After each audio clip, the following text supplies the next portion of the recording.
We got the big homie Shyne. What's going on? What's good, man? What up? B's up. What man, it you look like? chilling? I'm chilling. I'm exhausted. I just traveled like 30 hours from Israel, Paris, Spain, and El Salvador. Obama shutting down the airport. Now I'm in Belize. So, man, what's going on? Because since you've been traveling all these countries, do you got the studio with you? Are you recording? You know, Wayne, okay. You know, just reached out to me, him and Mac Main, to do this record. Wow. So like that's like the first record I'm gonna do, like in a couple months, because I've been putting everything on file. Where did that come about? Did Wayne just, because it's hard to reach Shyne right now. How did he get your contacts? Me and Baby go back.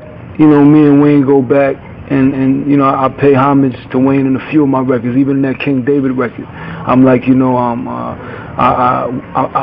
out of that where Wayne Carter sat. You dig? I live with you. Call a rap. So I pay homage to Wayne in a few records, but I have tremendous amount of respect for them dudes. The whole Cash Money, Young Money. Who are you really listening to? I know you said you listening to Wayne and them. Are you feeling anybody else out there right now? I think the Drake kid has serious potential to go down, in the history of rap.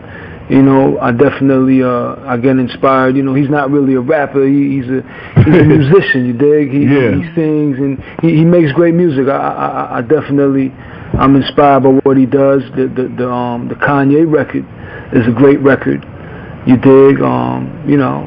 That's really out of the new stuff. Gucci Mane.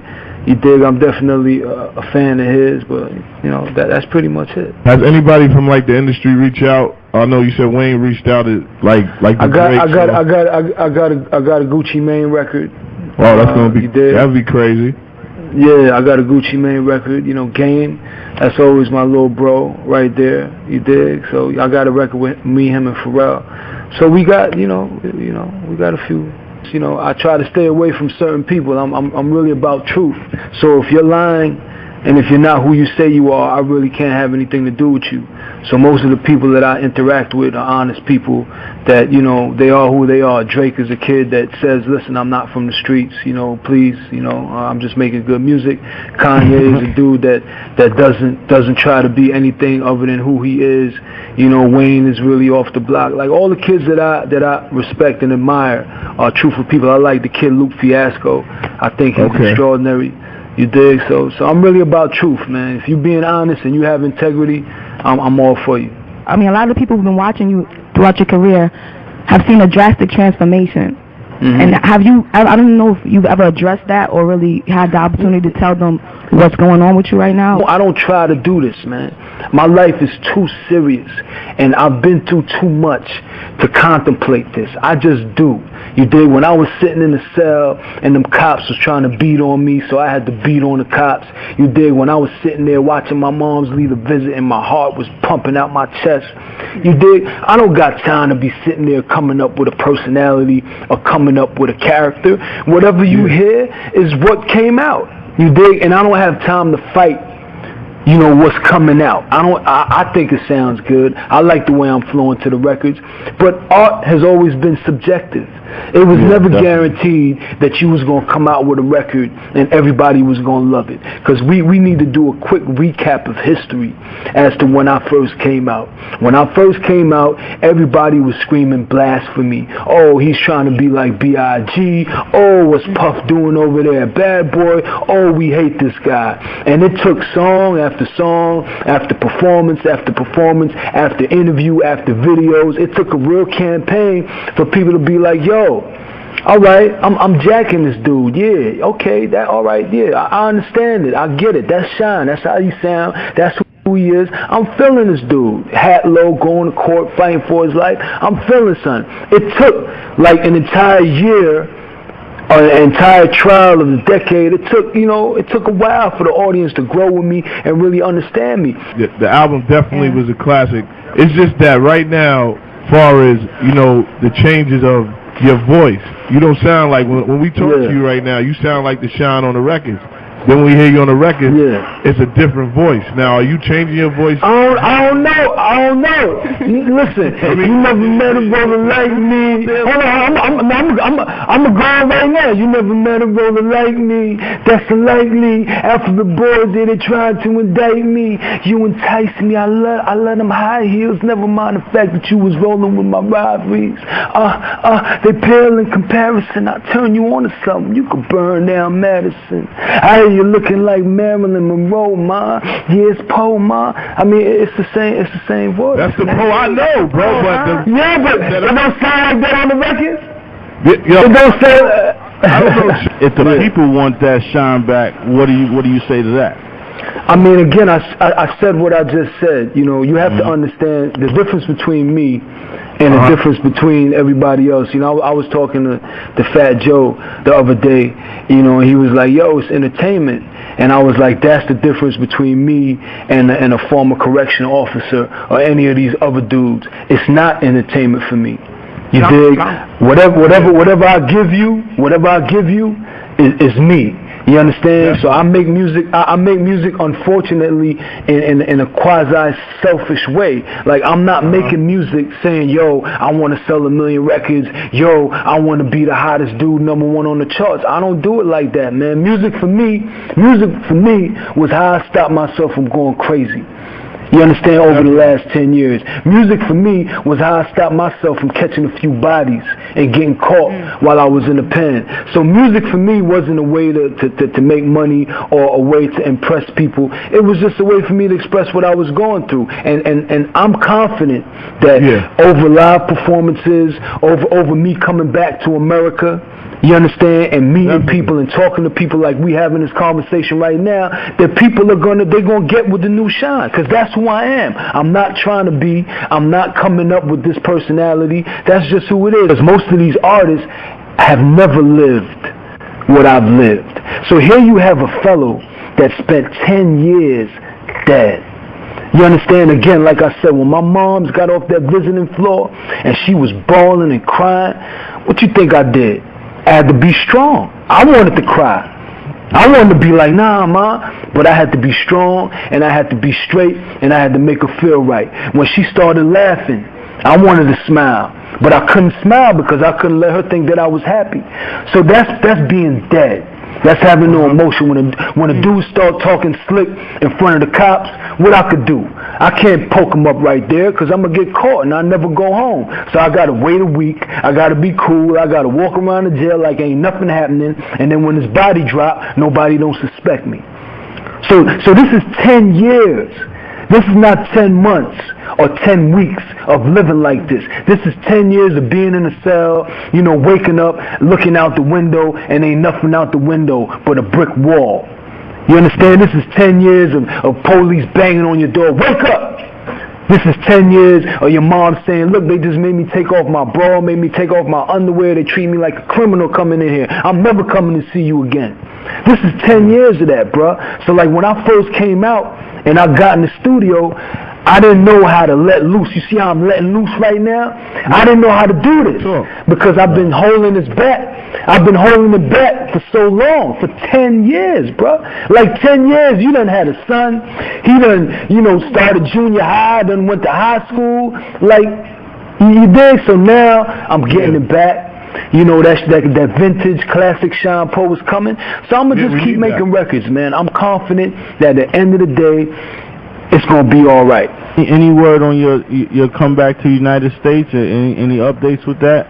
Are we going to be seeing you over there? I mean, you know, my name ain't Obama, and my name ain't Obama, and I ain't LeBron, but you know, we doing everything we can, man. You know, we talking to the people and we trying. But more important for me is to be who I am as far as a kid, you know, that's going around the world inspiring other kids, you know, to stay out in them penitentiaries and try to do something with themselves. And I think everything speaks for itself.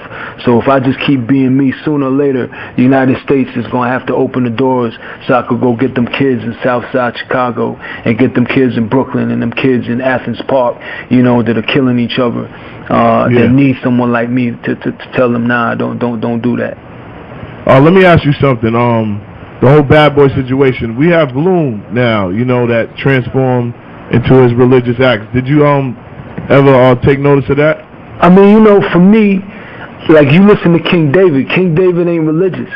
You dig? Yeah. The records I'm spitting now, like I run the mall block, they running from the cops. Oh, I forgot, they are the cops. Don't ask me to stop. These little creeps owe me publishing, exploiting all the rights to my pain and my suffering. They see before Alice in Wonderland. Hove, I'm surprised you run with them. I got to punish them for every night I spent in the cell without no commissary. All the comments that I buried, balls that I fought, all the caskets that I carry. Anthony Wolf Jones risen in the cemetery.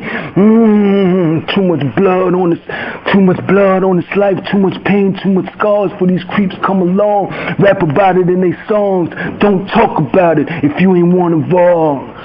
I'm the real Larry Hoover. These rap dudes is J. Edgar Hoover. Wow. So that's not religious at all. Nah, it's not. Definitely not. It's definitely not. Are you coming at anybody in particular? Because I heard like 2 or 3 references here and there. Go ahead, talk up. Let me. You know. All right, I'll be honest. Say what you say. I heard you make a reference to say what you say. Officer, with the officer thing. I felt like you were talking about Rick Ross. And then you just now made another comment about Hov. Yeah. Definitely Rick Ross. Yeah, definitely Rick Ross. Absolutely. He's the only officer I know that's a rapper. Yeah. I don't know anybody else that used to be a cop that raps. Hey, but listen, definitely not Hov. You know, Hov is like a boss, a big boss, big brother to me. You know, Hov has done a lot to help me. Okay. So definitely not him, but definitely the ex-cop. You know, I know Nina B, you was looking a little bit strange because I was going at the ex-cop, but could you imagine a guy like me, I'm just saying, you know, that's why I don't even understand that.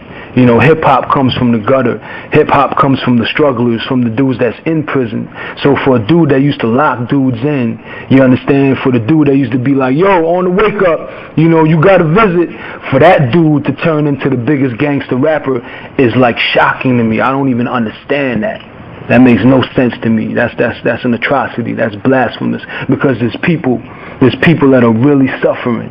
There's people that are really running them streets, and there are people that are locking them up. Now, there are a lot of African American officers on Rikers Island, and there's nothing wrong with that.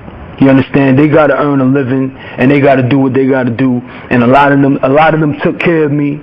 You understand? I got a lot of respect for them. But whenever they try to act like they was tough or they was from the streets, we would beat on them. Because you got to stay in your place. If you a cop, you a cop.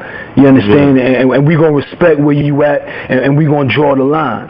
But for an oppressor, for somebody that you know is in an oppressive situation, even I don't think he should hold back his talent because of the fact that he was a cop. I do think he should have acknowledged the fact that he was a police. Nah, come on. So no. If he want to sing, if he want to, he's talented at being something, pretending to be something that he's not.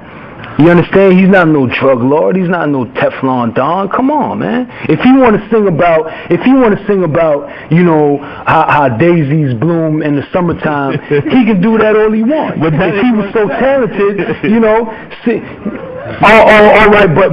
But you gonna sell records based on people that really suffered, people that are really running them streets. There's dudes that's really running from the police because they moving hundreds and thousands of kilos, man. All right, there are people that really live that, and they don't want to do that. They do that as a way to feed their family. So for you to be a dude that was on the other side of that, locking those dudes in to be making records about that is ridiculous, man. Come on. I agree with you. You know what I mean? Definitely dude is talent. Rick is talent. But, you know, what do you feel about, like, people that you deal with that's doing records with him? You know, like, at the same time, and they have no street credibility. Nah, but we're not gonna say that. You know what I mean? We're playing both sides of the game. I don't know. No, hold on. DJ stuff. Who you talking about? I'm talking like Weezy. Straight up. Weezy did records with him. Of course. I got to talk to Weezy about that. I got to talk to Wayne about that. I got to make my feelings felt. It's a fact. I mean, they have a new record out. I'm gonna have to have a sit down. I'm all right. Listen. I don't pay too much attention to what rappers do. But definitely, as somebody that waves that red flag, I would definitely have to talk to them about that. That's definitely a 00 banger in Damu world. Nobody I know, Big Bone from Athens Park, who runs Damu's in California.